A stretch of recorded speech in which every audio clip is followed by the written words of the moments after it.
শুক্রবার সকালে জাতীয় প্রেস ক্লাবে জুলাই ২৪-এর গণ অভ্যুত্থান, প্রত্যাশা, প্রাপ্তি ও করণীয় শীর্ষক জাতীয় সেমিনার আয়োজন করে বাংলাদেশ জামায়াতে ইসলামী।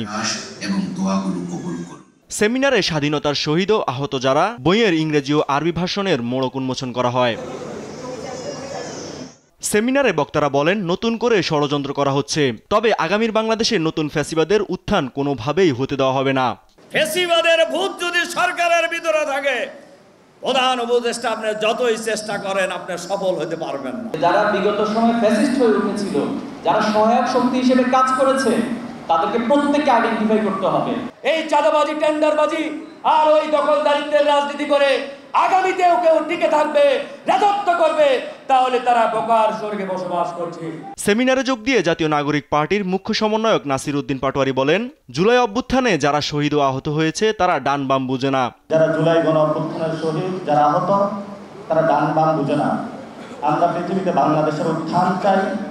বাংলাদেশের মানুষ যেমন, বাংলাদেশের কৃষ্টি, কালচার, ভ্যালু যেমন থাকবে, সেভাবেই ভবিষ্যতে বাংলাদেশের উত্থান হবে।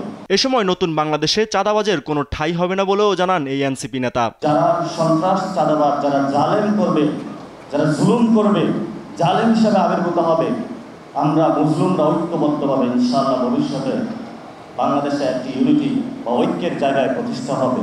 সভাপতির বক্তব্যে জামাতে ইসলামীর নায়েবে আমির ও সাবেক এমপি অধ্যাপক মুজিবুর রহমান বলেন, আগামীর বাংলাদেশকে সত্যিকারের স্বাধীন করতে হলে সংসদে কোরআনের আইন বাস্তবায়ন করতে হবে। আগামী দিনের বাংলাদেশকে, বাংলাদেশের জনসাধারণকে সত্যিকার যদি স্বাধীন করতে হয়, মানব রচিত মতবাদকে বাংলাদেশের জমিনে দাফন করে দিয়ে জাতীয় সংসদে কোরআনের আইনকে বিজয়ী করতে হবে। এ সময় জামায়াতে ইসলামের আমির ডাক্তার শফিকুর রহমানের সুস্থতা কামনায় সবাইকে দোয়া করার আহ্বান জানান তিনি।